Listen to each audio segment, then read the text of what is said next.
বন্ধুরা, মুর্শিদাবাদ কিচেনে আপনাদের সকলকে স্বাগত। আর প্রতিদিনের মতো দুপুর ঠিক দুটোয় আজকে আমি আপনাদের সামনে আরও একটি নতুন রেসিপি নিয়ে হাজির হয়েছি। আর আজকের রেসিপি সেদ্ধ ডিমের কালিয়া। তো আসুন বন্ধুরা, আমি কিভাবে ডিমের কালিয়া বানাই আপনারা দেখতে থাকুন।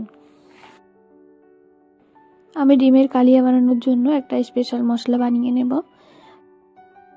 তার জন্য আমি একটা মিক্সিং জার নিয়ে নিয়েছি। মিক্সিং জারের মধ্যে কাঁচা লঙ্কা, আদা আর রসুন, সাথে পেঁয়াজ নিয়ে নিলাম। পেঁয়াজের পর আমি এখানে একটু কালো সর্ষে নিয়ে নিলাম। তারপর একটু জল দিয়ে দিলাম। জল দেওয়ার পর আমি এখানে একটা টমেটো নিয়ে নিলাম। এবার খুব ভালো করে মশলাটা পেস্ট করে নেব। মশলা পেস্ট করে নেওয়ার পর আমি এখানে 5টা ডিম সেদ্ধ করে নিয়েছিলাম। ওই 5টা ডিমকে এখন খোসা ছাড়িয়ে নিচ্ছি। তো এইভাবে আপনারা খোসা ছাড়িয়ে নেবেন আর খুব ভালো করে সেদ্ধ করে নেবেন। তো বন্ধুরা, আমি এইদিকে ডিমগুলোর খোসা ছাড়াতে থাকি। ততক্ষণে আপনারা ভিডিওটি স্কিপ না করে ভিডিওটি শেষ পর্যন্ত দেখতে থাকুন। এবং আমার চ্যানেলে যদি নতুন বন্ধু হয়ে থাকেন তাহলে অবশ্যই আমার চ্যানেলটিকে সাবস্ক্রাইব করে আমার পাশে থাকবেন, যাতে এরকম সুন্দর সুন্দর রেসিপি নিয়ে আপনাদের সামনে হাজির হতে পারি। আমি ডিমগুলোকে খুব ভালো করে খোসা ছাড়িয়ে নিয়েছি। এবার একটা ছুরি দিয়ে ডিমগুলোকে এভাবে কেটে দিচ্ছি, যাতে মশলাগুলো ডিমের ভেতরে পৌঁছে যায়।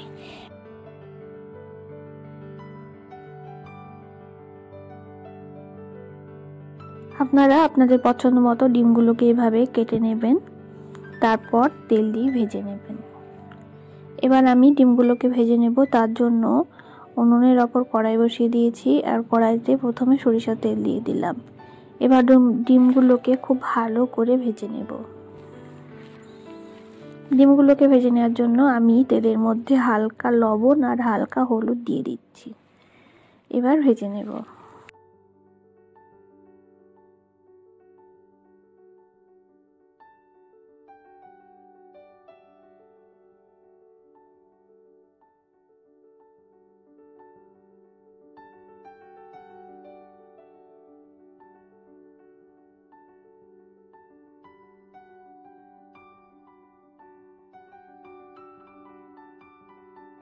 আমার ডিমগুলো ভেজে নেওয়া হয়ে গেছে। এখন আমি নামিয়ে নেব।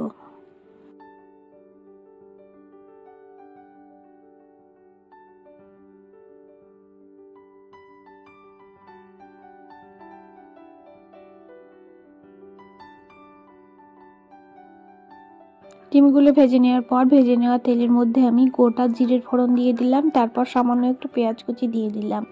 এবার খুব ভালো করে নাড়াচাড়া করে নেব।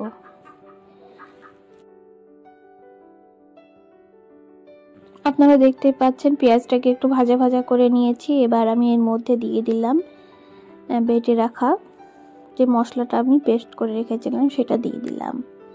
এবার খুব ভালো করে মশলাটাকে কষিয়ে নেব। মশলাটাকে কষিয়ে নেওয়ার জন্য আমি এখানে 1 চামচ মতো হলুদ, 1 চামচ মতো লবণ আর 1 চামচ মতো ধনে ও জিরের গুঁড়ো, লাল লঙ্কার গুঁড়ো দিয়ে দিলাম।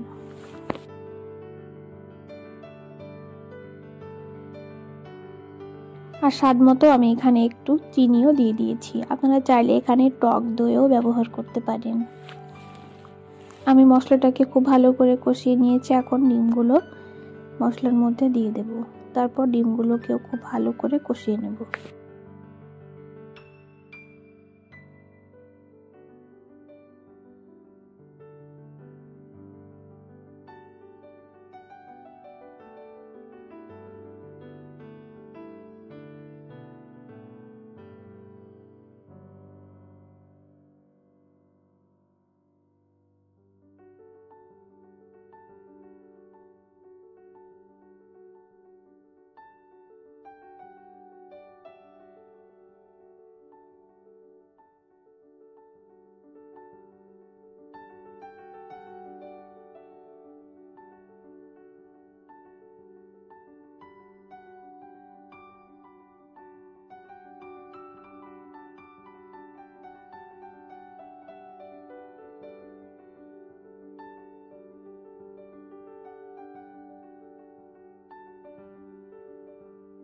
এবার আমি ডিমের মধ্যে আরো একটু লবণ দিয়ে দিলাম, কারণ লবণটা একটু কম ছিল। এবার আবারও খুব ভালো করে কষিয়ে নিলাম।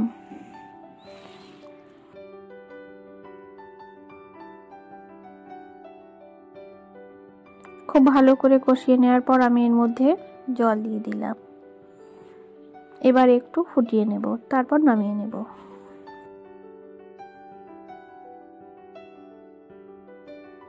বন্ধুরা, এরকম আপনারা ডিমের লাল লাল ঝোল যে কোনো কিছুর সঙ্গে পরিবেশন করতে পারেন, বিশেষ করে ভাতের সঙ্গে খুবই ভালো লাগে। আর যারা এখনো এরকম ডিমের লাল লাল ঝোল আর ডিমের এই কারি বানাননি, তারা অবশ্যই বানিয়ে খাবেন। আর খেতে কেমন হয়েছে অবশ্যই কমেন্টে জানাবেন।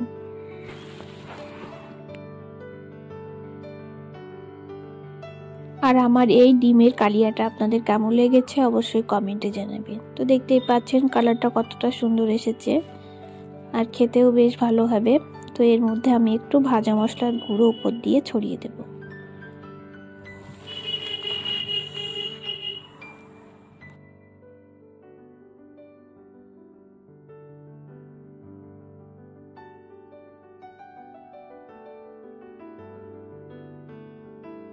তো বন্ধুরা, ভিডিওটি ভালো লাগলে ভিডিওটিতে অবশ্যই লাইক শেয়ার কমেন্ট করে সকলের মাঝে পৌঁছে দেওয়ার চেষ্টা করবেন। আর আজকের মতো এখানে বিদায় নিচ্ছি। দেখা হচ্ছে আগামীকাল অন্য কোনো একটা রেসিপিতে। ততক্ষণ আপনারা ভালো থাকবেন, সুস্থ থাকবেন। ধন্যবাদ।